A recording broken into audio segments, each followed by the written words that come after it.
안녕하십니까. 지능 소프트웨어 연구실 소속 정지수입니다. 오늘 진행할 내용은 제로 및 제로와 딥스피드, 가 새로운 파라미터 모델의 대규모 파라미터를 학습하는 방식에 있어서 소개를 드리고자 합니다. 먼저 최근에 라지 스케일 언어 모델들이 대규모로 만들어지면서 그 가장 최신에 있는 곳은 튜링 NLG라는 마이크로소프트사의 어, 대규모 언어 모델이 되겠습니다.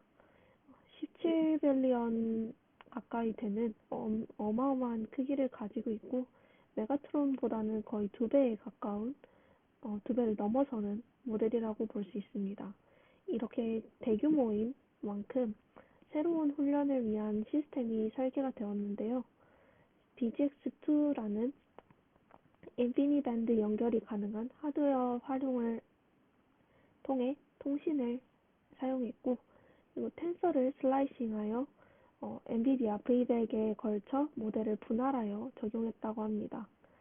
또한 딥스피드라는 새로운 라이브러리를 구축을 했는데요. 파이토치 베이스에 대해서 제로라는 모델 패러럴리즘 디그리를 절약하는 방식을 선택하고 노드당 배치 크기를 4배씩 확대하고 교육 시간을 3배가량 단축했다고 합니다. 이러한 튜링 에너지 같은 경우에는 메가트론 베이스의 모델인데요. 여기서 필요한 1024개의 GPU에 비해 256개의 GPU로 512의 배치 크기로 훈련이 가능하다고 합니다.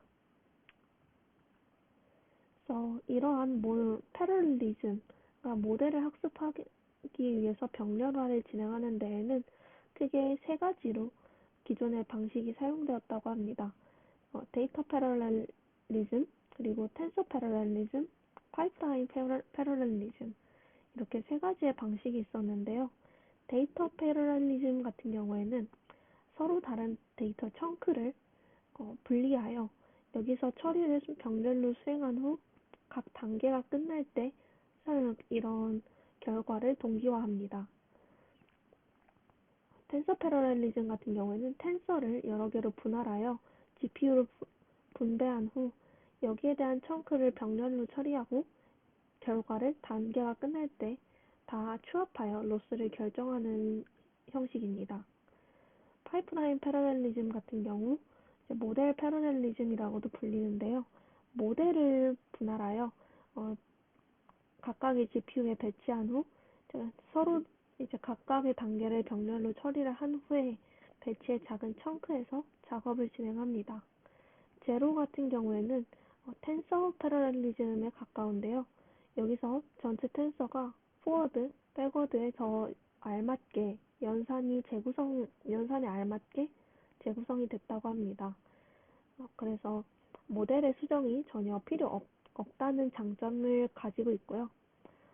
또한 제한된 GPU 메모리를 보완하기 위해서 다양한 오프로드 기술을 지원하고 있다고 설명하고 있습니다. 그래서 데이터 패러렐리즘과 모델 패러렐리즘은 다음과 같은 그림으로 어떻게 다른지를 알아볼 수 있습니다.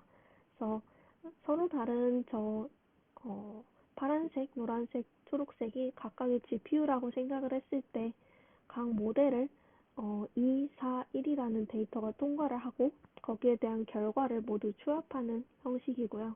모델 패러렐리즘은 두 개의 GPU에 모델이 분할되어서 들어가 있어서 여기서 똑같은 데이터에 대해서 처리를 진행하고 이후의 결과를 모두가 수렴하는 형태로 진행됩니다. 그래서 텐서 패러렐리즘은 조금 더 복잡합니다. 어텐션에 대해서 이런 텐서 패러렐리즘을 적용할 때는 다음처럼 순서를 바꿔서 적용을 한다고 볼 수 있는데요. 셀프 어텐션을 먼저 한 뒤에 서로 병합을 해서 이후 연산을 진행하는 것이 아니라 셀프 어텐션을 두 개의 GPU에 나눠서 진행한 후에 여기에 대해서 이후에 드롭아웃으로 컨캐테네이션을 진행한다고 볼 수 있습니다.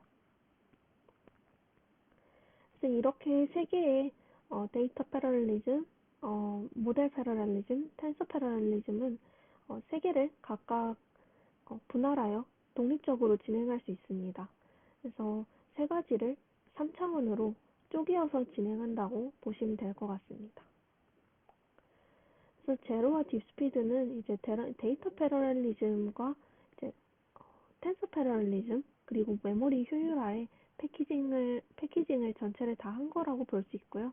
마이크로소프트사에서 제공하고 있습니다. 그래서 스케일, 스피드, 코스트, 유저빌리티 이 측면에서 유용하다라고 볼 수 있다고 주장하고 있습니다. 그래서 제로 같은 경우에는 최적화 단계, 그레디언트 및 파라미터 분할의 세 가지에 대해서 세 가지로 최적화를 진행합니다. 그래서 1, 2, 3단계가 각각 있고요. 여기서 이제 파티셔닝만 제공하는 경우, 파티셔닝과 그레디언트 파티셔닝까지 추가로 제공하는 경우, 여기 둘의 4개 변수 파티셔닝까지 제공하는 경우, 이렇게 세 가지 단계로 진행됩니다. 단계가 올라갈수록 메모리는 더욱 감소하여 절약할 수 있다고 볼 수 있고, 데이터 패러렐리즘이 기본적으로 제공되고 있다고 볼 수 있을 것 같습니다. 그래서 왼쪽 아래 그림을 보시면 어떻게 서로 다른가에 대해서 볼 수 있는데요. 베이스라인 같은 경우에는 각 GPU마다 이러한 데이터, 그레디언트, 파라미터가 각각의 GPU에 모두 실려 있다고 봤을 때 첫 번째 단계인 경우, 그러니까 POS 같은 경우 이제 그레디언트나 파라미터는 그대로 있고 파티셔닝만 진행이 된다고 볼 수 있고, 두 번째 POS 플러스 G 같은 경우 이제 2번 단계죠. 2번 단계인 경우 그레디언트 파티셔닝까지 제공을 합니다. 그리고 세 번째 단계 옵티마이저 스테이트 파티셔닝에 그레디언트 그리고 파라미터 파티셔닝까지 추가된 경우 이제 독립적으로 다 적용이 된다고 합니다. 그래서 이렇게 세 가지 경우를 들어서 제공을 하고 있다고 합니다. 여기서 사용되고 있는 중요한 개념은 샤드 트레이닝이라는 건데요. 이제 2배 이상의 규모를 모델을 훈련을 해도 60% 이상의 메모리를 절약할 수 있는 기술이라고 합니다. 그러니까 하나의 모델이 있을 때 4배의 효율을 낼 수 있다고 볼 수 있을 것 같습니다. 이런 방식은 제로라는 이 앞서 소개한 테크닉에서 먼저 제안이 된 방식이고, 현재 파이토치와 호환이 가능한 라이브러리 형태로 많이 제공되고 있습니다. 그러니까 기존에 있던 페이스북 AI, 지금의 메타에서 나오고 있는 페어스케일이나 마이크로소프트의 딥스피드가 많이 사용을 하고 있는 형태입니다. 또한 이제 딥스피드라는 이 앞서 설명한 제로라는 테크닉을 포함하고 있는 라이브러리는 이제 튜링 에너지를 포함하여 메가트론 LM, 구글 T5 등 대규모 언어 모델을 학습할 때 효율적으로 사용할 수 있는 라이브러리라고 볼 수 있습니다. 그래서 몇십억 개에 가까운, 몇십억 개에 가까운 이런 파라미터들에 대해서 이제 최대 5배까지 처리를 가능할 수 있도록 속도를 내고, 코스트 관련해서도 훈련 비용을 크게 절감한다. 그래서 사용성 측면에서도 굉장히 파이토치와 호환이 빠르게 가능할 수 있도록 해놨기 때문에 굉장히 효율적인 라이브러리다라고 주장하고 있었습니다. 그래서 딥스피드의 가장 중요한 점은 연산을 가속화하는 것을 제공한다는 것입니다. 그러니까 제로에 있어서 이런 옵티마이제이션, 파티셔닝을 가지고 훈련을 하는 옵티마이제이션뿐만 아니라 연산을 가속화하기 위해서 새로운 연산 형태를 사용을 하고 있는데요. 이제 여기서 사용되고 있는 게 플로팅 포인트 32입니다. 그래서 기존 연산 같은 경우에는 이제 플로팅 포인트 32를 사용을 하는데, 딥스피드를 사용했을 경우 플로팅 포인트 16 또는 BF16 이렇게 두 가지를 사용을 할 수 있도록 만들어 놓습니다. 이런 거는 새로운 메모리를 사용을 할 수 있도록 변경을 해두는 형태라 이런 경우 이제 연산 속도가 증가하고 메모리를 절약할 수 있습니다. 그래서 아래 그림을 보시면 어떻게 메모리가 더 절약될 수 있는가에 대해서 볼 수 있습니다.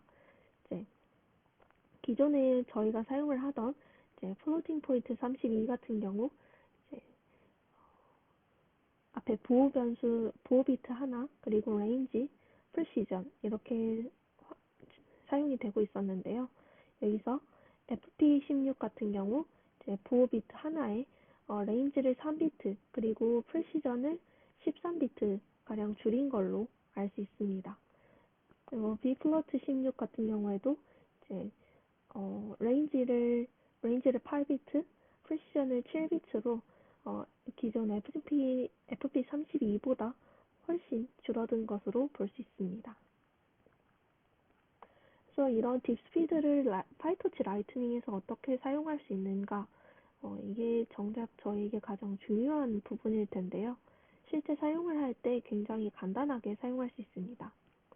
첫 번째 방법 같은 경우에는 이제 세부적인 디테일을 조정을 해야 할 때 딥스피드 컨피그를 직접 생성을 하여 파일이나 아니면 이런 딕셔너리 형태로 생성을 한 후에 뒤에 딥스피드 스트래지라는 곳에 컨피그레이션을 넣어주는 형태입니다. 이때 프리시전을 16으로 넣었을 때 사용할 수 있는 GPU의 사양에 따라서 BF16이나 FP16을 사용을 할 수 있는데요. 이거 이제 프리시전의 크기로 만들 수 있습니다. 그리고 일반적으로는 자동적인 적용이 가능하도록 옵션화되어 제공이 됩니다. 제로에 대해서 스테이지 1, 2, 3를 제공을 하고 액티베이션 체크포인팅까지 제공을 합니다. 그래서 일반적인 스트래지를 사용할 때는 그냥 트레이너에다가 스트래지는 딥스피드 스테이지 1, 2, 3 이렇게 넣어주면 바로 적용이 된다고 합니다. 그래서 이런 모델 패러렐리즘이 같이 진행이 되는 형태이기 때문에 모델이 분할되어 저장이 됩니다. 그래서 이런 코드를 아래 코드를 이용을 해서 병합을 진행을 하고 최종 모델 결과를 이제 빈 파일로 변환을 해주는 것까지 진행을 해야 기존에 하던 훈련의 아웃풋과 유사하게 진행이 될 수 있습니다. 네, 오늘은 여기까지입니다. 들어주셔서 감사합니다.